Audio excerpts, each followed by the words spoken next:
The train came to a slow, grinding halt in the icy Midwest morning.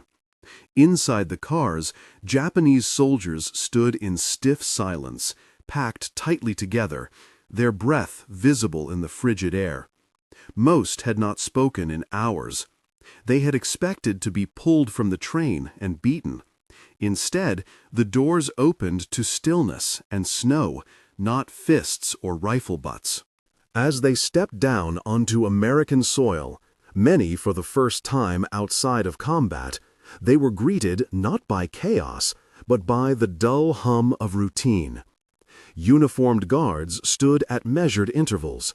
Their rifles were ready, but not raised. A Red Cross vehicle idled nearby. In the distance, wooden barracks stretched along the horizon, smoke curling from chimneys like ghostly fingers. The prisoners squinted under the pale sun, unsure if this quiet was real or a calculated deception. Their uniforms were ragged, patched with string, dirt, and memory. Some had not eaten properly in days. They tightened their lips against the wind and braced themselves for the cruelty they had been taught to expect. Yet it didn't come.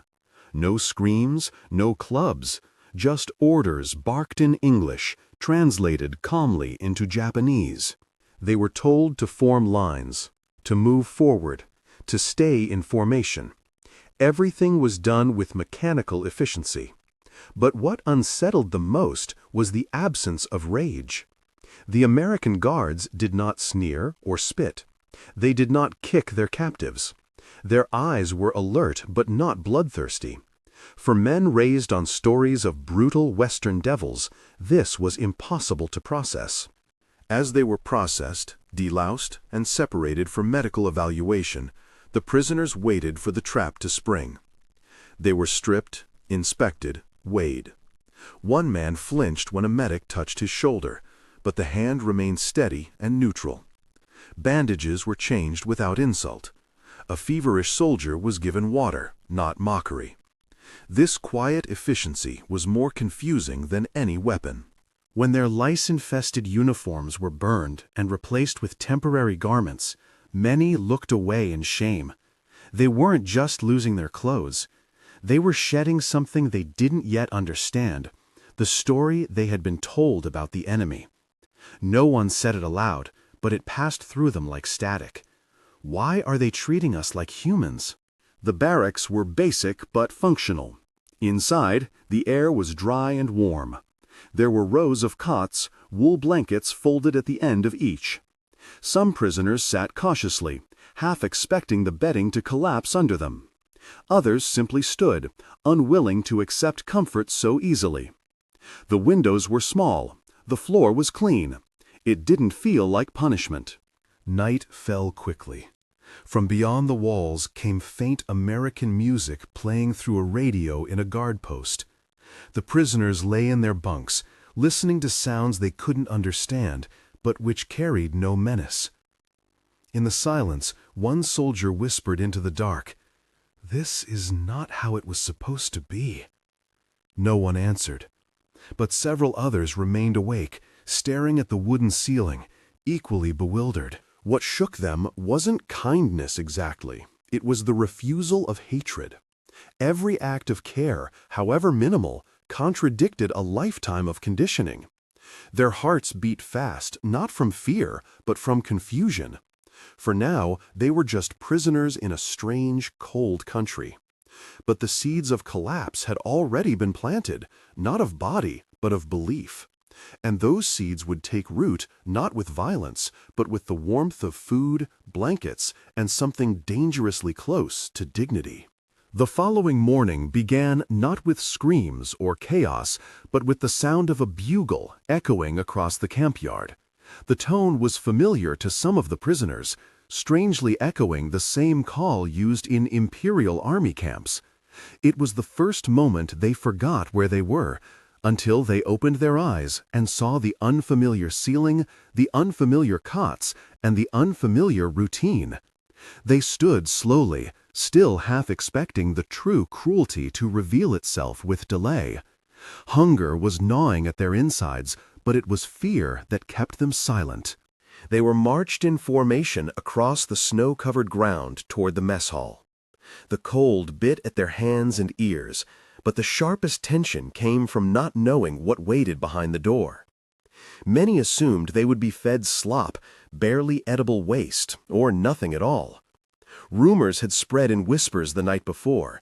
Some believed the first meal would be a psychological test, others feared poison. As they entered the building, their eyes adjusted to the warm, humid air, thick with a scent none of them could place. Inside, steam rose from metal trays behind a serving counter. American cooks moved briskly, stacking white buns, flipping patties, ladling fried potatoes. It smelled of grease and heat, of meat sizzling on a griddle, of something too rich to be real. The scent triggered something primal in the prisoners, a memory, perhaps, or a hunger too long denied. They clutched their trays with caution, unsure whether to step forward or turn back. Every movement felt like a trap. The first soldier reached the front of the line. The cook, a broad-shouldered man with rolled-up sleeves, didn't speak. He dropped a thick hamburger patty onto a soft bun, added a handful of golden fries, then grabbed a cold glass bottle from a nearby crate. The prisoner stared at it, confused. The label was red, the script unfamiliar. The bottle hissed faintly as the cap popped off. It fizzed in a way that startled him. "Move along," the cook muttered. The prisoner did. Behind him, whispers spread. "Meat! It's meat! They're giving us meat!" Men strained their necks to see. What was this? A mistake? A show? They received the same tray. Bun, meat, potatoes, and a sweating glass bottle. One man nearly dropped his tray, hands trembling. Another stared at it like it might vanish. The smell was intoxicating. The fear remained. They sat at long wooden tables, eyes locked on their trays. No one moved at first. Some lifted the bottles, sniffed them, unsure what to expect. When they finally drank, the shock was immediate. The sweetness exploded on their tongues, followed by the tickle of carbonation in their throats. A few coughed. One man gagged. Another laughed, a sharp, uncontrolled burst that echoed across the hall. Tentatively, they bit into the burgers. The warmth filled their mouths. The meat was juicy, fatty, flavored in a way they didn't know how to describe. Grease ran down their chins. For some, the taste triggered a memory of better times, long before war. For others, it brought tears without warning. One soldier lowered his head as he chewed, his shoulders shaking from silent sobs. His bunkmate touched his arm. "Are you all right?" The man nodded slowly and whispered, "I had forgotten what fat tastes like." Around the tables, disbelief settled in. "They eat like this every day?" one man muttered. Another whispered, "This isn't a trick. This is just normal." And that realization hit harder than the food itself. It wasn't just the calories. It was the idea that their enemy had so much, he could offer it to prisoners. There was no malice, no ceremony, just meat, just Coke, just Tuesday dinner. The guards said nothing. They didn't watch with smirks or satisfaction. They simply ensured order, then sat down at separate tables and ate the same food. That, perhaps, was the most disturbing detail of all. This wasn't a performance. It wasn't even generosity. It was routine. And for the prisoners, that routine cracked something inside. Not their bodies, but the core of what they believed about America, about the enemy, and about what it meant to lose. The days began to settle into a rhythm. Morning roll call in the frost, work assignments, meals served with the same mechanical efficiency. The prisoners adapted reluctantly, moving through the motions with a mixture of suspicion and numbness. They shoveled snow, stacked firewood, swept barrack floors. The tasks were not brutal. In fact, they were far easier than what many had endured in the Pacific Islands. That alone created a strange discomfort. Each man received small paper coupons for his labor, which could be exchanged in the camp's canteen. The shelves were lined with soap, postcards, candy, and sometimes even chocolate. One prisoner held a Hershey bar in his hands for several minutes before unwrapping it. He whispered to his bunkmate, "In Japan, this is medicine. Here, they treat it like nothing." He didn't know whether to feel grateful or ashamed. He ate it slowly, eyes fixed on the floor. The canteen became a quiet battleground between old belief and new experience.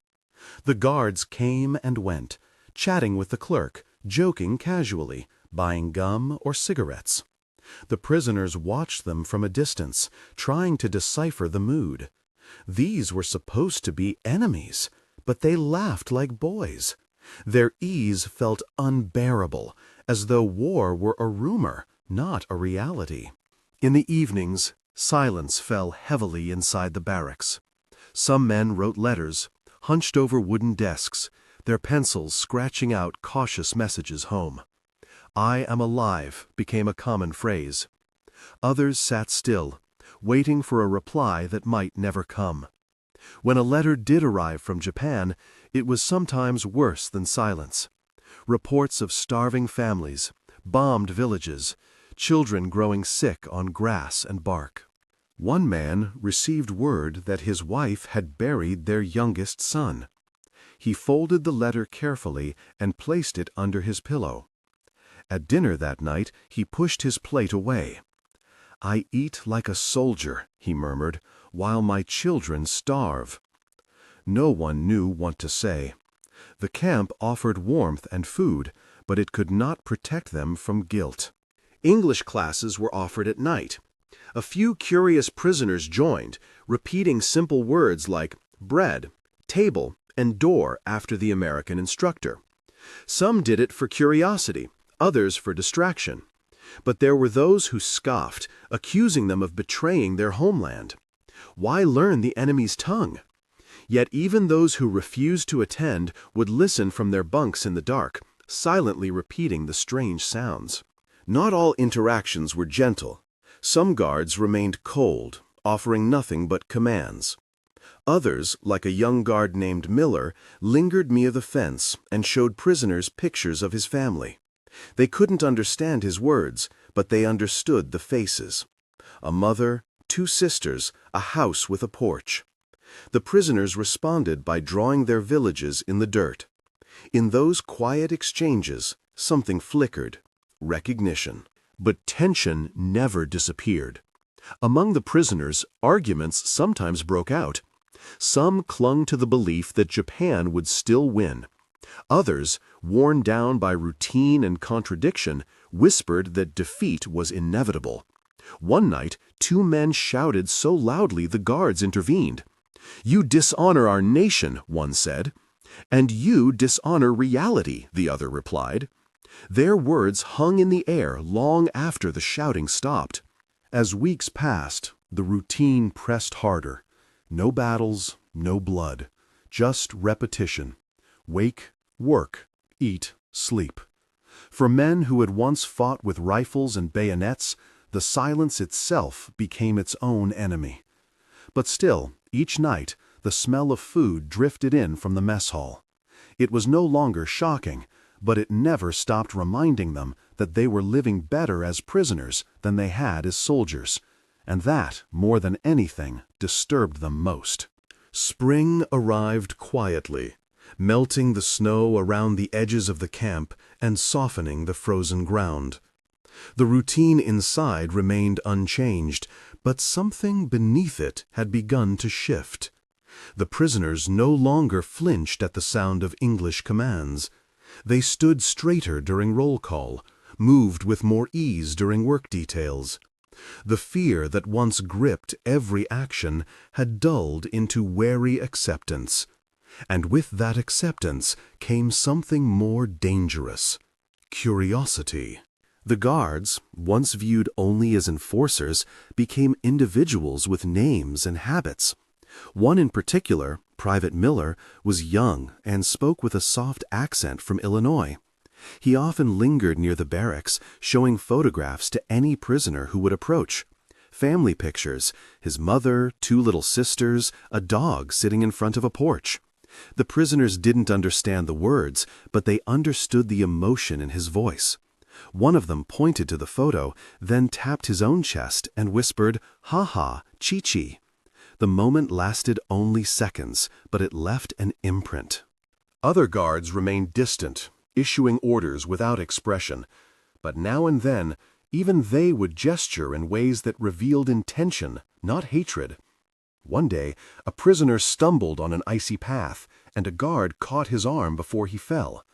There was no smile, no warmth, just a quick grip and release. But that single moment, unaccompanied by insult or aggression, carried weight. The enemy, it seemed, was capable of restraint. That made everything more confusing. At one of the nearby farms, a group of prisoners was assigned to clear rocks from the field. The American farmer who owned the land stood watching them, arms crossed, his face tight with anger. His son had died in the Pacific. The hate in his eyes was palpable. When a prisoner bent to pick up a tool, the farmer spat near his feet and muttered, "Shoulda left them to rot." A guard nearby said nothing, but stepped between them. The message was clear, even in silence. Not here, not now. Inside the camp, small acts of exchange continued. A guard passed a stick of chewing gum to a prisoner after a long work shift. The Japanese man chewed it awkwardly, unsure what to do, then swallowed it whole. The guard burst out laughing and shook his head. The prisoner blushed but smiled. The gum became a symbol of something fragile but real, a shared moment neither of them had planned. There were still cracks. Arguments broke out between prisoners. Some accused others of softening, of losing their loyalty. A few who attended English classes were labeled as traitors. One man wrote in his journal, "Each English word I learn feels like a splinter in my chest, and yet I cannot stop learning." The contradictions grew heavier. The enemy was supposed to be a monster, but the monster offered warmth, medicine, and sometimes even laughter. Late one evening, a Red Cross official visited the camp and spoke to several prisoners through an interpreter. He asked if they were being treated fairly. Most answered yes, because it was true. But after he left, the barracks were filled with quiet shame. One soldier said bitterly, "We admit they treat us better than our own country can." No one argued. There was nothing to say. Then came a moment that none of them would forget. A group of local school children visited the camp perimeter as part of a community visit. One little girl, perhaps 7 or 8, held out a candy bar through the fence. A prisoner hesitated, then took it gently with both hands and bowed low. She smiled and ran back to her classmates. That night, the man confessed to his bunkmate, "I have survived bullets, bombs, starvation, but I was broken by a child offering me sweetness without fear." No one in the barracks slept easily that night. The war outside might have paused, but inside it was only growing more complex. By the summer of 1945, the world outside the wire had begun to collapse. Rumors filtered into the camp. Tokyo was burning, cities had turned to ash, and something monstrous had happened in Hiroshima. No one fully understood what an atomic bomb was, but the whispers carried weight. Even the guards seemed more subdued, avoiding questions they couldn't answer. The prisoners listened to scraps of radio reports, watched Red Cross officials with sharpened attention, and waited for confirmation of the unthinkable. And then it came. Japan had surrendered. The word spread like a slow-moving shadow, passing from bunk to bunk, from face to face. Some men sat in stunned silence. Others bowed their heads, their hands trembling in their laps. One man wept, not from relief, but from the unbearable realization that the war had ended without him. They had been soldiers. Now they were nothing. They had not died for the emperor. They had survived. And that, in their culture, came at a terrible price. The camp remained calm. The guards didn't mock or celebrate. Meals came on schedule. Work details continued. But something in the air had changed. For the prisoners, the routine that once grounded them now felt suffocating.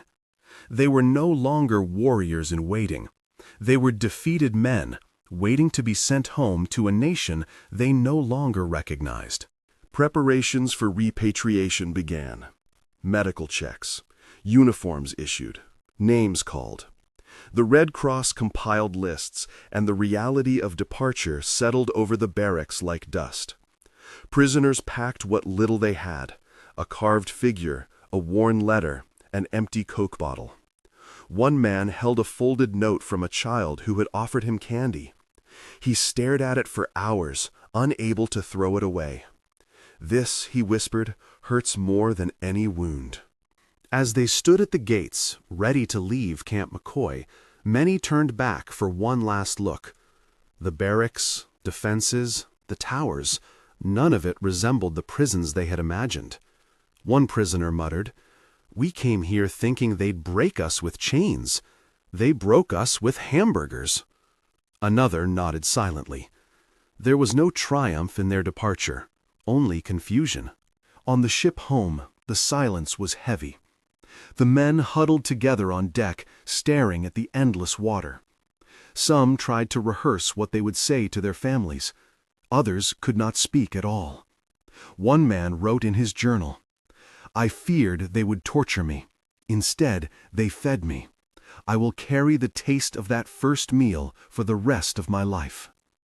When the ship docked in Japan, the prisoners stepped onto soil that no longer felt like theirs. Cities were ruins. Families stood in rags, eyes hollow with hunger and grief. A few wives embraced their returned husbands with trembling arms. Others turned away. One man's son refused to look him in the eye. "You lived," the boy said. "My brother didn't." The prisoner said nothing. In the months that followed, some former POWs tried to talk about what they had experienced in America. Most were met with disbelief or anger. "You ate meat while we starved?" one neighbor shouted. So the stories were buried. The hamburgers, the Coca-Cola, the gum and chocolate, they became private ghosts. But in quiet moments, the memories returned, soft and confusing. Mercy, they discovered, leaves deeper scars than violence. In the years after the war, the memories of Camp McCoy refused to fade. For the Japanese prisoners who had once braced for torture but received hamburgers and Coca-Cola instead, the experience became a quiet fracture in their identity. They returned to a homeland that was shattered, physically, emotionally, and morally. The cities were ruins, the economy crippled, the emperor's divinity revoked. And into this broken world stepped men who had been spared the worst of it, not by luck, but by the humanity of the enemy they had sworn to hate. Many of them chose silence. They said nothing of the warmth, the order, or the food. They didn't mention the American guards who showed them family photos, or the little girl who offered chocolate through a fence. Some feared shame, others feared disbelief. What kind of soldier returns home with stories of kindness? In a culture where surrender was disgrace, surviving well-fed behind barbed wire was too complex to explain. But the contradiction lingered. One man opened a small noodle shop in Osaka and served fried potatoes, never revealing where he had first tasted them. Another taught his grandson English, using words he had learned in the barracks of his captivity. A few kept the empty Coke bottles, wrapped in cloth and hidden in drawers, not as trophies, but as reminders, proof that what they had seen, what they had tasted, had in fact been real. There were moments when memory overwhelmed them. A smell on the street, a taste of sweetness, a spark of laughter. And suddenly they were back in that mess hall, holding a tin tray, staring at a hamburger like it was a weapon.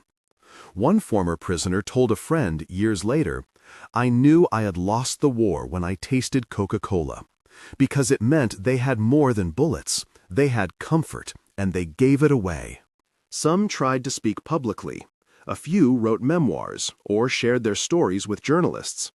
But their accounts were met with discomfort, even resentment. Japan wanted heroes, not witnesses to kindness. The narrative of American cruelty was easier to maintain than the truth of structured, humane captivity. The hamburgers and soda didn't fit into national mourning.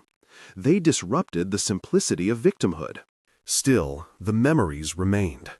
They were passed down quietly, like secrets between generations. A father would tell his son, "Do not judge people only by flags."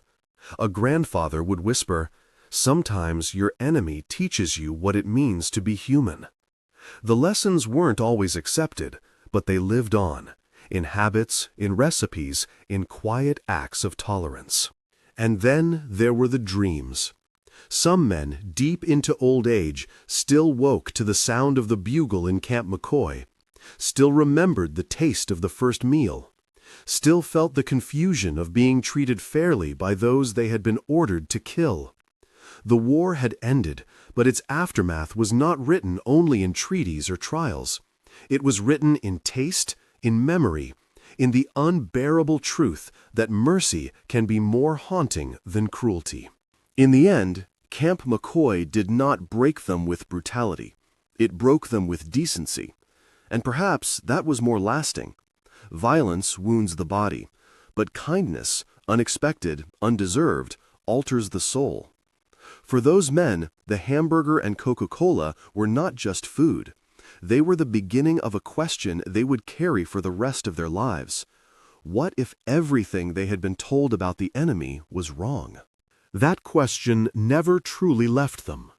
It echoed in the quiet of post-war kitchens, in the clink of chopsticks against bowls, in the rustle of old letters stored in drawers. Long after the flags had fallen and the wounds had healed, the taste of mercy lingered.